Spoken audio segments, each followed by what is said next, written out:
Hello दोस्तों, कैसे हैं आप सब। गोवा घूमकर कैसा लगा। हमने गोवा में बहुत सारी जगह एक्सप्लोर किया। मेनली हमने चर्चेस और बीचेस एक्सप्लोर किया क्योंकि ज़्यादा दिन वहाँ पे स्टे नहीं हो पाया और ये गर्मी का मौसम है तो गोवा में विज़िट करना ज़्यादा फिजिबल नहीं होता है। गोवा विज़िट करना फिजिबल होगा आपको मेनली अक्टूबर के टाइम पे, अक्टूबर में दिवाली के टाइम पे और दिसंबर में क्रिसमस के टाइम पे। तो हमने बहुत सारे हेरिटेज साइट्स देख लिए, बहुत सारे नेचुरल स्पेसेस देख लिए और आज हम देखने आए हैं इंडिया ने साइंस में कितना डेवलपमेंट किया है। तो आपको पता ही होगा बेंगलोर को इलेक्ट्रॉनिक सिटी के नाम से भी जाना जाता है क्योंकि मैक्सिमम सॉफ्टवेयर कंपनी भारत के जितने भी हैं वो बेंगलोर में हैं। इसके अलावा स्पेस और एरोस्पेस इंजीनियरिंग के लिए भी बेंगलोर बहुत मशहूर है। भारत का space research organisation ISRO, Indian space research organisation जो कि बेंगलोर में है, और डिफेंस रिलेटेड एयरक्राफ्ट बनाने के लिए बनाया गया था हाल हिंदुस्तान एरोनॉटिक लिमिटेड, वो भी बेंगलोर में ही है। तो हाल में जो एयरक्राफ्ट प्रोडक्शन होता है उसके बारे में बताने के लिए एक म्यूज़ियम बनाया गया है। 2001 में इसका इनाग्रेशन हुआ। ये मेनली फेमस है हाल एरोस्पेस म्यूज़ियम के नाम से और इसे heritage centre and aerospace museum के नाम से भी जाना जाता है। ये सुबह 9 बजे से शाम 5 बजे तक हर दिन खुला रहता है विजिटर्स के लिए।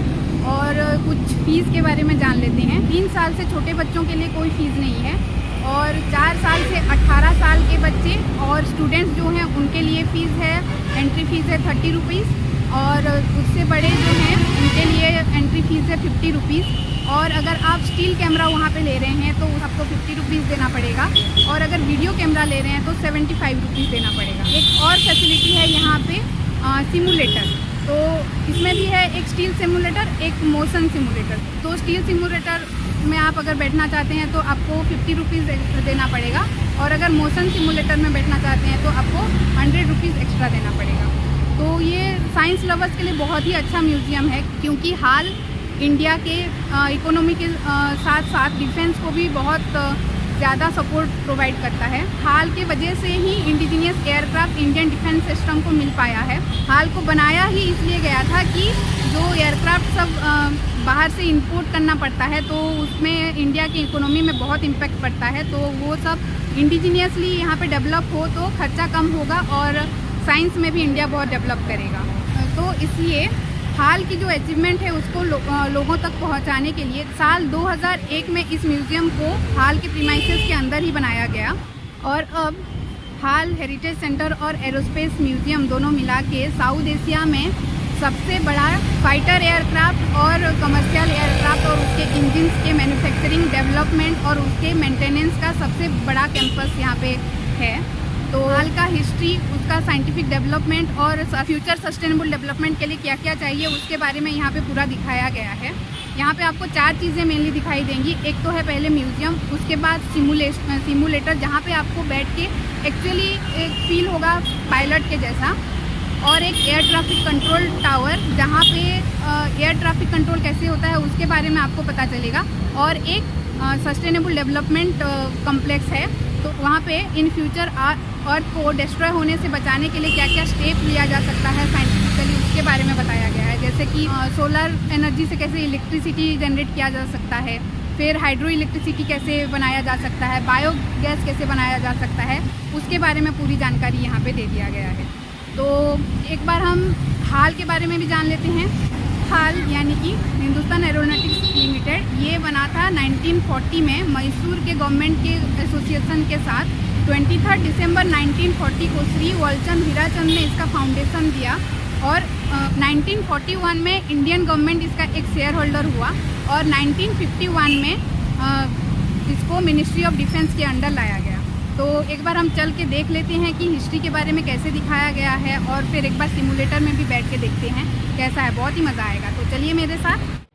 अब हम आ गए हैं गेट के अंदर। म्यूज़ियम जाने से पहले मैं आपको बता देती हूँ आप यहाँ पे पहुँचेंगे कैसे। नियरेस्ट एयरपोर्ट है केम्पेगौड़ा इंटरनेशनल एयरपोर्ट बेंगलोर, जहाँ से ये 47 किलोमीटर्स की दूरी पर है, और नियरेस्ट रेलवे स्टेशन है बेलांदूर रोड, जहाँ से ये 6.1 किलोमीटर की दूरी पर है। इन दोनों जगहों से आप सिटी बस लेके इस म्यूज़ियम तक आ सकते हैं।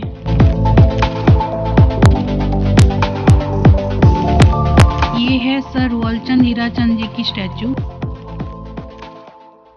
और उसके साइड में ये है GSLV जियो सिंक्रोनस सैटेलाइट का एक मॉडल। और हम अभी म्यूज़ियम के अंदर आ गए हैं। पीछे आपको दिख रहा होगा, यहाँ पे एक GSLV का मॉडल है मेरे पीछे। अभी हम खड़े हैं हॉल 1 के सामने, जहाँ पे की हाल का हिस्ट्री के बारे में दिखाया गया है। ये देखिए, यहाँ पे रॉकेट्स के मॉडल सब दिए गए हैं। तो चलिए एक बार हम देख लेते हैं अंदर जाकर।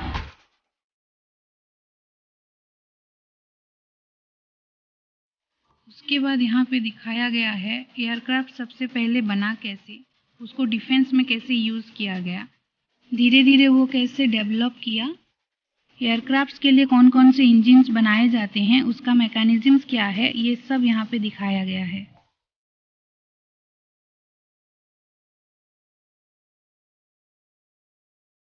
उसके बाद यहाँ पे हाल का हिस्ट्री ब्रीफ में समझाया गया है और यहाँ पे दिखाया गया है हाल के इम्पोर्टेंट अचीवमेंट्स।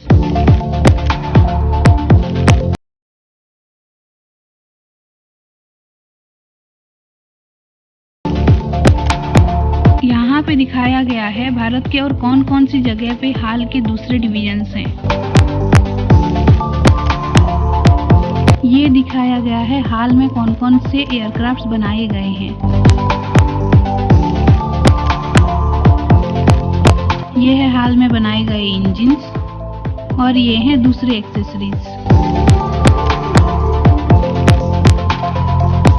और अब यहाँ पे डिफरेंट रूम्स में ईयर वाइज पूरा हिस्ट्री दिखाया गया है हाल का, और उस टाइम में बनाए गए एयरक्राफ्ट का मॉडल्स भी रखा गया है। देखिए, इस तरीके का फोटोज की गैलरी के थ्रू हिस्ट्री दिखाया गया है पूरा।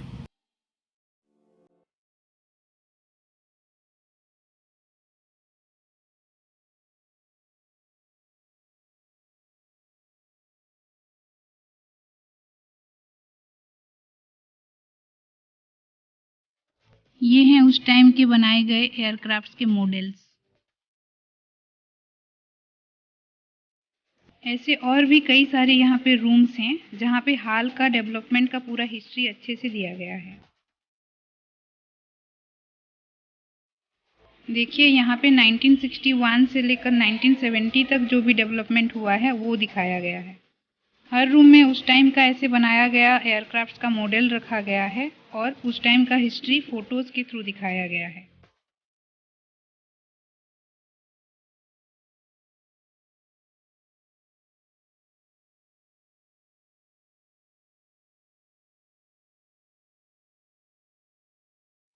इन सब के बाद है हॉल ऑफ फेम, जहाँ पे स्टार्टिंग से लेकर अब तक हाल के जो भी जनरल मैनेजर, CEO और चेयरपर्सन्स हैं उनकी फ़ोटो नाम और ईयर के साथ रखा गया है।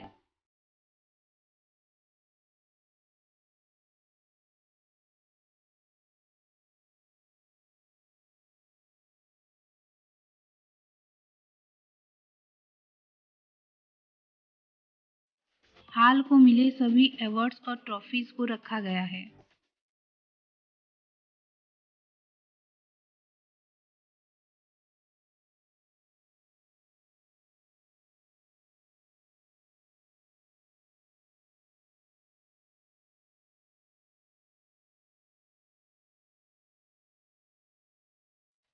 और उसके साथ अवार्ड्स फंक्शंस के फोटोज को भी यहाँ पे लगाया गया है।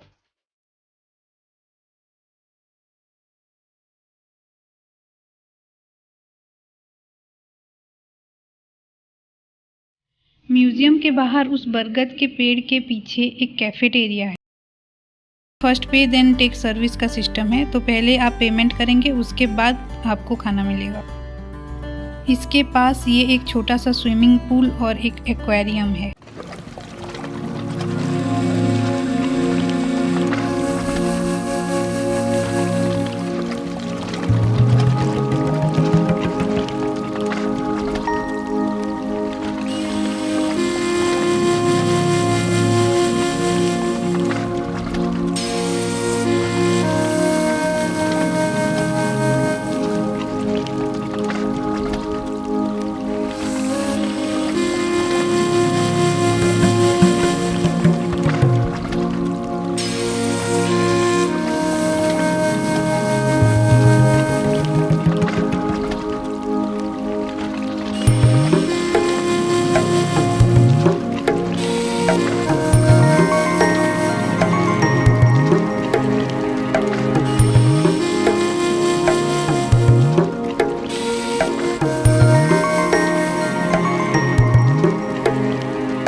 और यहाँ पे रखे गए हैं इंजिन्स।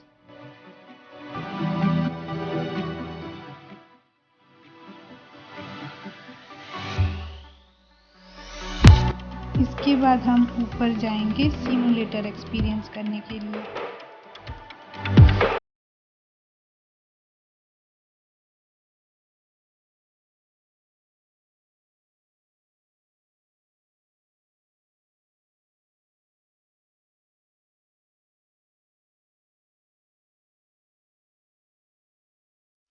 बैड लक दोस्तों, मोशन सिमुलेटर काम नहीं कर रहा है, बस बेसिक सिमुलेटर काम कर रहा है। और ये बस बेसिक सिमुलेटर एक गेम है एक्चुअली, तो वो बस 6 इयर्स के बच्चों के लिए है, तो हमारे लिए वो नहीं हो सकता। ये कब सही होगा पता नहीं, तो आप अच्छे से थोड़ा सा टाइम दीजिए, उसके बाद ही यहाँ पे आइए, क्योंकि यहाँ पे आकर अगर आप मोशन सिमुलेटर को एक्सपीरियंस नहीं कर रहे हैं तो यहाँ पे आने का उतना मज़ा नहीं है। तो कुछ महीने के बाद आप आइए यहाँ पे। और अब हम देख लेते हैं इस म्यूज़ियम के बचे हुए बाकी पार्ट। हम आ गए हैं नीचे।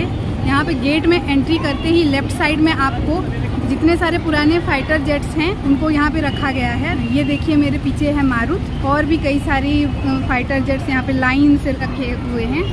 तो चलिए देख लेते हैं एक बार।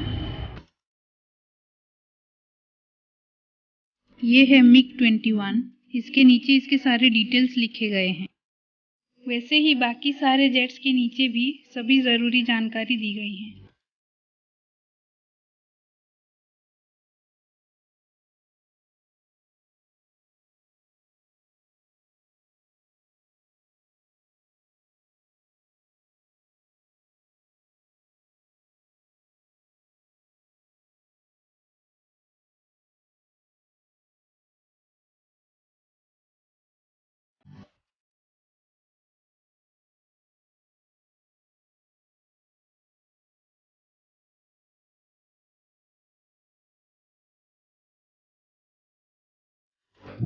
और इन साइंस के जानकारियों के बीच में मन को शांत कर देने वाली ऐसे सुंदर सुंदर सीनरीज भी बनाई गई है।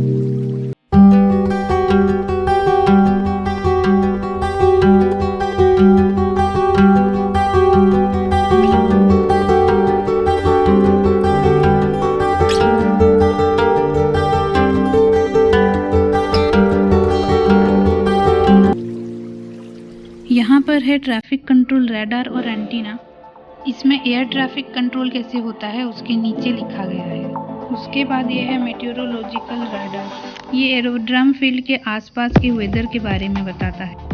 और इसके पास बच्चों के खेलने के लिए ये एक छोटा सा पार्क है।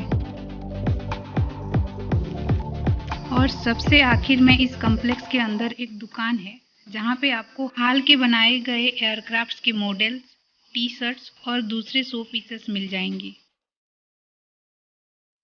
तो ये था दोस्तों आज का वीडियो कैसा लगा कमेंट सेक्शन में बताइए। अगर अच्छा लगा तो एक लाइक कर दीजिए, और इस तरीके का कोई भी वीडियो ना मिस करने के लिए चैनल को सब्सक्राइब कर दीजिए। मिलती हूँ आपसे अगली वीडियो में, तब तक के लिए टेक केयर, बाय बाय दोस्तों।